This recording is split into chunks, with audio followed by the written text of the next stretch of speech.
Okay, so I know that a lot of you would like to know like what type of calibration I'm using on Planet Earth 2 4K UHD. So anyway, I'm going to show you in a minute what I'm using. And I think you guys are going to be surprised. Most of you will think that I'm using standard or dynamic. Well, you're wrong. And I'll show you in a minute what I'm using. All right, so let me show you basically what I'm using right here. So this is my calibration. This is natural. I'm using a natural calibration.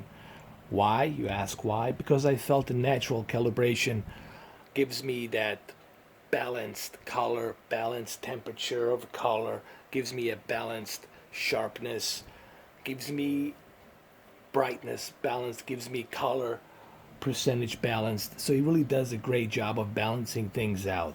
Now, backlit and contrast has to be always to the maximum so you can take the advantage of high dynamic range. So here, let me show you what it consists of. Obviously, backlit and contrast, it's always going to be to the maximum. We all can agree to that. Brightness, it says 45, which I believe it's a good balance. 5 clicks down instead of 50. And then we have here sharpness going all the way to 20. And I think that's a great balance for this 4K Blu-ray Planet Earth 2 documentary by BBC. I think it really makes the picture pop, makes everything looks more vivid. Color, it's 5 clicks up, 55, which I think it's a good balance because we already have HDR. We don't need to have the color. Here's the thing, you don't want to put too much color. If you put too much color, then it's oversaturated. It's kind of bleeding. You don't want the colors to bleed. So down here, digital clean view is off. Auto motion plus, you can turn auto motion plus for this documentary because there's a lot of moving objects and stuff. So that soap opera effect here, it's recommended. You can use that here. Are you going to lose some quality? Not really, but you can use it. I use it, it looks better. For the movies, I don't recommend it, but for the documentaries, you can use it. Let's see what else. The color, digital clean view, I turned that off. I don't need that. Smart LEDs, they're high. And dynamic contrast is off, obviously. Color tone, it's standard. And the reason I like it standard is because it's in between the cool blue and yellow warm. So I like it to be in that balance of yellow and blue, to be in that middle. So that's why it is standard. Now let me show you the results. Let me show you some stills. So right here, here's a good example of HDR popping up right here. And it's not just that you are having a good HDR, it's also the fact that you're using a very good calibrations. Most of the reasons why these movies and games look good on my TV, it's because of the good calibration that I use on it. And you have noticed, I'm sure for those of you who have been following me now for a long time, you do understand that I have to calibrate differently each content. Okay? This is a documentary, so I'm gonna have to use a different calibrations for it. If I'm watching a Pacific Rim, I'll have to use a different calibrations. If I'm watching a Suicide Squad, I have to use a warm 2 color instead of standard or blue cool. So it all depends, guys. It depends on what type of a content you're watching. This is what I was trying to come across. That's why you have to calibrate. I wish that there was universal calibration, but it doesn't exist because each format it's different, each content is different. Let's move to the next still. Well, just look, for example, right here. Look at that green. It's natural as it can be. It's this deep green, bright. It has the natural color to it. It is not a look. You can almost feel it like it's there. Why does it look so 3D? It looks so 3D because of the proper calibration.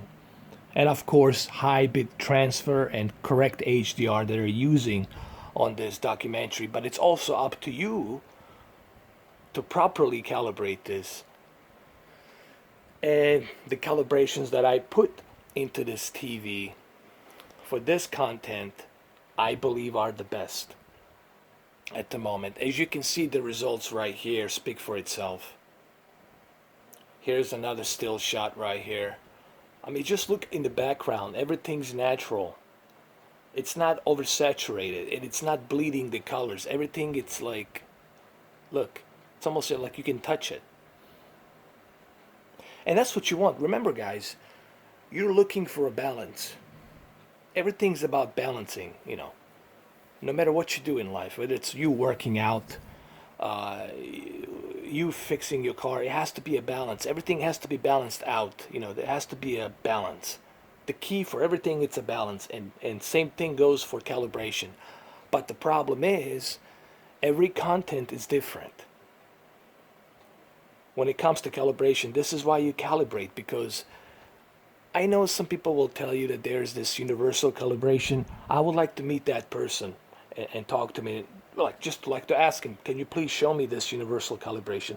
There's no such thing as universal calibration. There are certain standards, but they're way too oversaturated. They're not good. Okay, they're very bright and out of place, and the movies and content look like shit. So this is why we calibrate. And here's another great shot right here of the birds flying. And it's okay to use a auto motion, fluid motion here to have that soap opera effect, because this is a documentary and this movie was filmed in that in mind. So you can use it, you know, you can use auto motion plus here, that's fine. For documentaries, you can use it. For sports, you can use it. But for movies, you shouldn't use it. Here's another shot of them landing on top of the tree. Look how everything looks natural, man. Look at this. Look at that. Everything's natural. And just look at this detail. Look at this right here. Right there. The way the HDR, the way the light, it's overshadowing that branch and then that bird on the left side.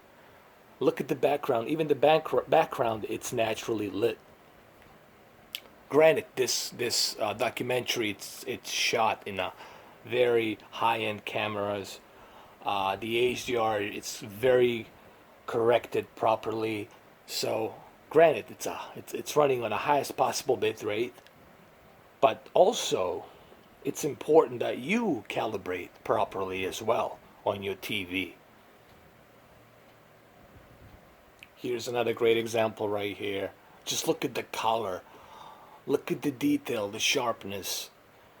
Look at the vividness. You know, I would like to see other people. Let me see your calibrations. Let me see you calibrate something like this. Look, everything that I do here, guys, I do it because I want to help you. I want you guys to have the best possible experience. I want you to experience planet Earth 2 in the best possible calibration. This is why I do this. I don't do this for me. I know how to do this. I know how to calibrate. I know how to enjoy my content. I do this for you. I share this for you guys so you can use it. Here's another great example here. I mean, look at that color.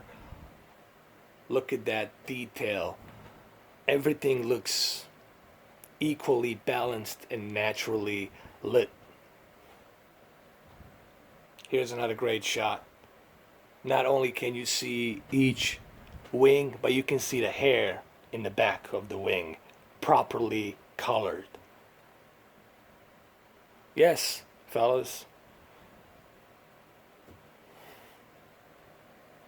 And I think we should end this video right here. This video is going to be 1440p, but it's going to have a high density of pixels on the camera lens. I'm using a GoPro here, GoPro 4. I'm also going to test that camera from Samsung Galaxy S Plus when it comes out on the April 21st. So anyway, make sure you use these calibrations that I did here. Write them down and use these calibrations. Thank you. Have a good one. Take care.